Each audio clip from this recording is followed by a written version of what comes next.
Good afternoon. Hello, how can I help you? Yeah, I'm rather interested in the public speaking course you're running next month. Yes. Well, I have a few questions. Could you help me at all? Yes, I'll certainly try. Oh, thank you. First of all, according to your website, it seems there are three courses opening. Yes, that's right. I'm not quite sure about the difference between them. I'm not sure which one would be best for me. Okay, well, I'll just go over each course briefly and then you'll probably have a better idea. Oh, okay, thank you. The main differences are the context, the group size, and the level of formality. So, Course A is really designed to help people in a fairly small meeting of, say, up to 12 people and in quite informal situations. So, for example, internal meetings at work. This course also aims to help people to give presentations again to groups no larger than about 12 people and again in fairly informal situations. I see. Course B is also aimed at meetings and presentations, but in more formal settings, and you also get into larger group sizes. So this is really for people who have to go outside their company and make presentations to clients or potential clients, and who also have to take part in quite high-level meetings, again outside of the company. Okay, I understand the difference between those two. Okay then, and the third course, Course C, is also formal situations, but the focus is on much larger groups, conference presentations and meetings involving very large numbers of people, very often in international settings, so this course deals with speaking to people from other cultures. Oh, I see. So it's mainly for international business people? Yes, I suppose it really is. If you'd like to know the price for each course, Course A is £456, Course B is £716, and Course C is £1,079. Okay, B, £716 and C, £1,079, right? Thank you very much.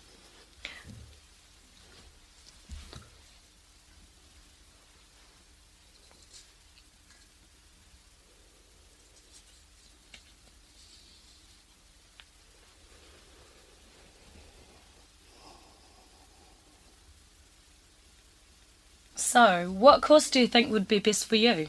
What's your situation, if you don't mind me asking?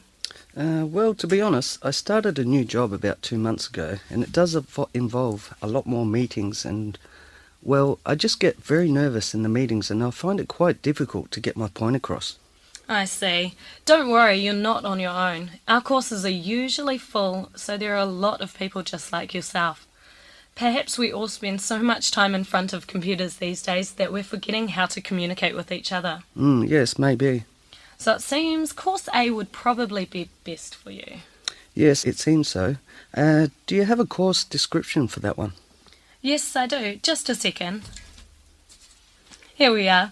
So you'll be covering 6 main areas: understanding your audience, organising what you want to say, holding people's attention, speaking with confidence and clarity, using visual aids, and handling Q&A sessions. Speaking with confidence and clarity. Sorry, I'm just making a note. And the last two, sorry? Using visual aids and handling Q&A, question and answer sessions. Q&A sessions. Okay, thank you. Well, that sounds very interesting and just what I need probably. I'd just like to think it over for a day or two. Of course, and if you have any more questions, call in or just give me a ring. Right. Well, you've been very helpful. Could I take your name, please? Of course, it's Penny Lawsons, Lawsons. Oh, with an S at the end. Yes, a little unusual. Okay, well, thanks again. Good morning, everyone. As part of our ongoing workshops on group work, we're going to look again today at effective communication. I'd like to begin with a fundamental question. Why do we communicate? It's important to remind ourselves of this because, of course, all communication takes place for a reason. There is a purpose behind every message we send. So what are some of these reasons? Well, perhaps the first reason would be to become acquainted. Hello, I'm John. Nice to meet you. We perhaps then communicate in order to build a relationship with someone. How do you like to spend your weekends? And perhaps later to express emotions. I always feel so relaxed talking to you. We may simply want to share information with someone, or we may want to do something more complicated, involving more advanced communication skills, like, for example, persuade someone, a skill we'll be returning to again and again in these sessions. How then can we ensure that we send these messages effectively? Communication can seem so simple, and yet it is often quite complex. It can seem so easy, and yet how often do we get it wrong? It can seem simple and easy because all we need to do is to say something or write something. But in reality, it is a complex for many reasons. Not least of all, language itself. We have to remember in verbal communication that the meaning of any message is the message that is received by the listener, not the one sent by the speaker.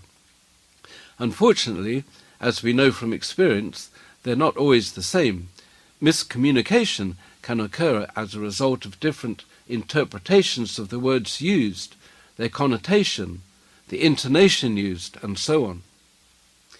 And we should also remind ourselves that aside from how effectively we use language, there are other non-communicative factors which we have very significant impact on communication. Here I'm talking about, for example, how well respected a speaker is within the group he or she is talking to, how much trust people place in the speaker, how well liked the person is. All these factors will play an important role in how the messages are received.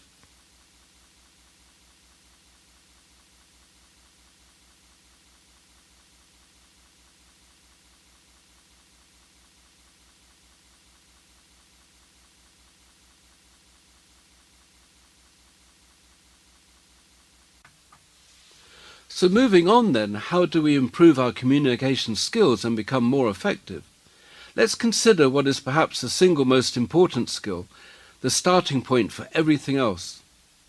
Ask most people what they think this skill is, and often they'll suggest either the way you speak or your body language. However, though these factors of course play an important role, the starting point has to be listening, and more specifically, what we now refer to as active listening. So what exactly is active listening? Well, active listening requires relaxed attention, and in order to get relaxed attention, you need to relax, of course. You need to listen with your whole body, if I can put it that way. So you need to face the person. You need to maintain an acceptable level of eye contact. This can vary from culture to culture, so we'll be returning to that point.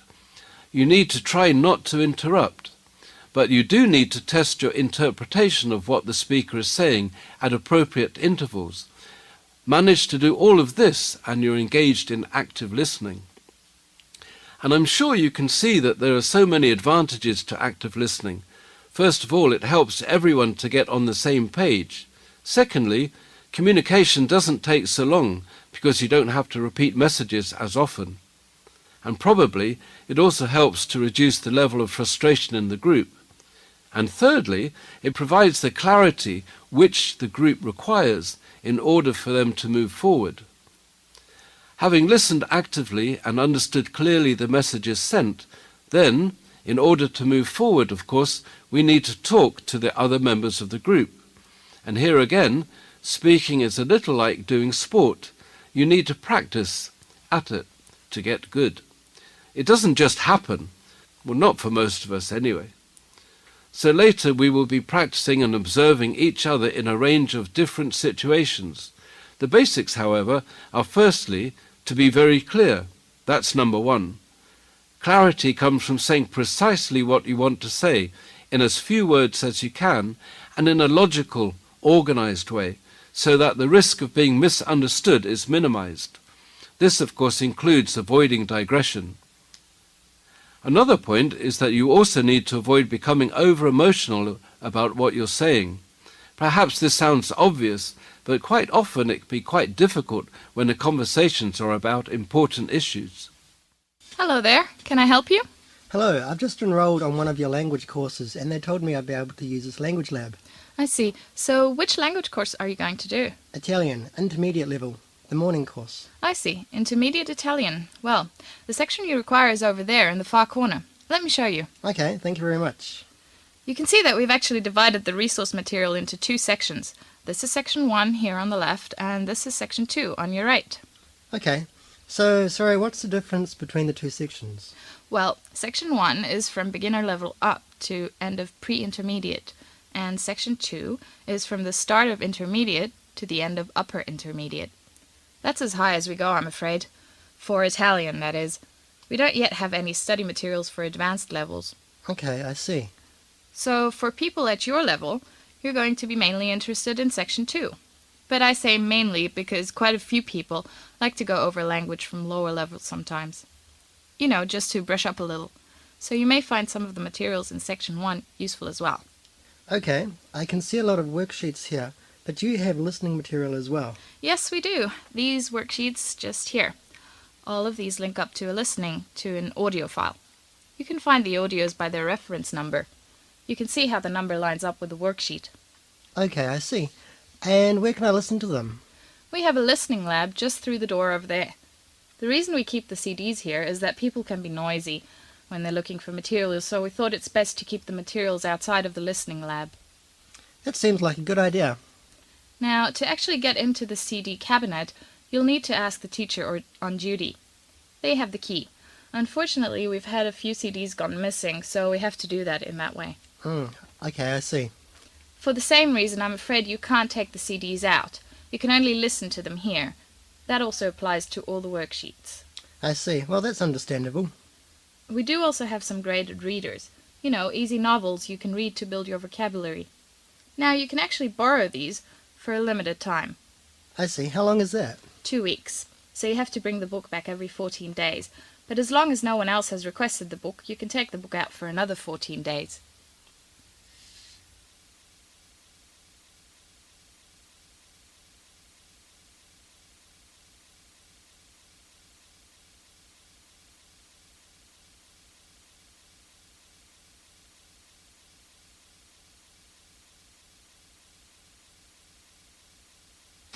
Well, you certainly seem to have a lot of resources here. It's going to take me a while to find my way around. Well, yes, we have built up quite a large bank over the years. But actually, if you're interested and you have the time, we do run workshops on using the language lab. Oh, really? That could be interesting. When are they? In the first 2 weeks of each term, we have 2 workshops each week. The content is the same. We just offer timetables. So this week, for example, there's one on Thursday evening at 6 p.m. and one on Saturday morning at 11. And next week, the evening session is on Wednesday at the same time, and again on Saturday morning. That one actually starts a little earlier, at 10:30. I see. Well, yes, I'm interested. What do they cover exactly? Well, the teacher will start off by helping you set your objectives for the next 3 months, and then they will show you how to draw up a self-study plan. Oh, really? That could be very useful. Yes. Then the teacher will go on to explain the layout of the language lab's resources. Then you will have an opportunity to answer any questions. All of that takes about an hour and a half. Then we have a short break, which is quite a good opportunity for a social chat with the other students. Okay, that sounds good. And then, after the break, the workshop becomes very hands-on. So you'll be expected to go into the language lab, find what you think are the useful resources for you, and then report back. It's a great way of getting more familiar with the lab. Well, that sounds really good. So, when did you say? Well, welcome to this, our second session on the history of the English language. Let me lead in today by asking the question, what exactly is grammar? Well, clearly there are many definitions. One I'd like to introduce you to this morning is that grammar can be seen as a set of rules for the communal use of a language. Okay, so that's a set of rules for the communal use of a language. Why would we define grammar in this way? Well, the answer is because a language can never become a truly national language unless all users of that language share common rules for how words are invented, used, and strung together in sentences. When by some means the users of a language no longer share these rules, the language fragments. It fragments into dialects and eventually, possibly, into completely new languages. So we can see that this is a useful way in which to think about grammar in general, not the only way of course, and a useful way for us to think about it in this session today. Please note that we are emphasizing the role of the user of the language in this definition. So, before a grammar can be formalized, the language must be stable and universal enough to warrant a study by grammarians. That initial stability has in the past come not from formal teaching, but from the popularity of storytellers and their styles. So in fact, from the acceptance and use of a language by the people. The language comes first, and the formal grammar, if the language is accepted, will follow. We will see now how this mechanism is clearly shown in the history of the English language itself. It was in about the 5th century AD when the Angles and the Saxons settled in Britain. It is their language that was the foundation of all variants of modern English, a variant which thrived and developed and became the language of common people, the language of scholars and the language of kings. English at that time was the English of Wessex, the English of King Alfred, and the English of his court. That one dialect was the language of the people. That is, until 1066.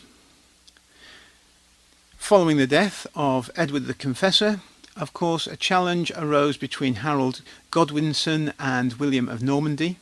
Each claimed a right to the throne of England. While Harold was away in the north fighting Harold Hardrada's invading army, William landed his forces on the south coast of England near to Hastings. Harold's men, after defeating the Norsemen in the north, made a forced march south and confronted the Normans. In the ensuing battle, Harold's men were getting the best of it until they broke ranks to pursue a group of fleeing Normans.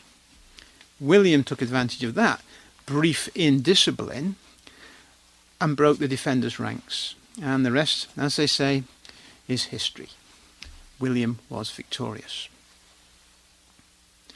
So, the Normans then started to impose their language on the whole country. Before long, there was no opportunity for advancement for anyone who didn't speak Norman French. Soon, French was taught in the schools not as a foreign language, but as a national language. English became mostly the language of the uneducated classes, with few exceptions. Robert of Gloucester, writing in 1268, suggested that children should be taught French from the time they were rocked in the cradle. Attempts to establish French as a national language, however, did not run so smoothly. It is often found that rural people and the poor look down on the snobbery of those who insist on speaking with what the lower classes consider to be a false accent. And so it was with the competition between French and English. In 1273, Matthew of Westminster wrote that whoever was unable to speak English was considered vile and contemptible by the common people. So, in a brief span of years, there was a pressure from the bottom ranks upwards to restore English to its place as a national language. A few years later, in 1292, Edward I became the first English king since Harold to have a Saxon English name. So, within a comparatively short time, it became a matter worthy of note that an educated man, like Edward, could travel widely and not meet anybody who could speak French. It was then apparent that French had not spread as far as those in power had hoped. So at that point, it was acknowledged by many of those in authority that educated men needed both French and English. And so English was given a push forward at this time and began to be seen as a national language once again from around 1350 onwards. From there, things moved quickly. In 1362, Parliament was opened with the customary Chancellor's address, but in English, not French. In the same year, a law decreed that English was to be the official language of the courts, and in the same brief period, English replaced French in all the schools. As we touched on then at the beginning of this session, before a language can truly be said to be a national language, it must to a large degree employ standards of choice, words, spelling and word order. Such standards in the English language can be attributed in a large part, as we all know, to a gentleman by the name of Geoffrey Chaucer, 1343 to 1400. Now, he has been well described as the first founder of our fair language and father of modern English. Here we have a storyteller writing in the new national language, English. Not the official English of the court or the academic world, but rather the English of the common people. It is extraordinary that an author's caricature of the English of ordinary people should then be adopted as a standard and a model by academics. Strange but true.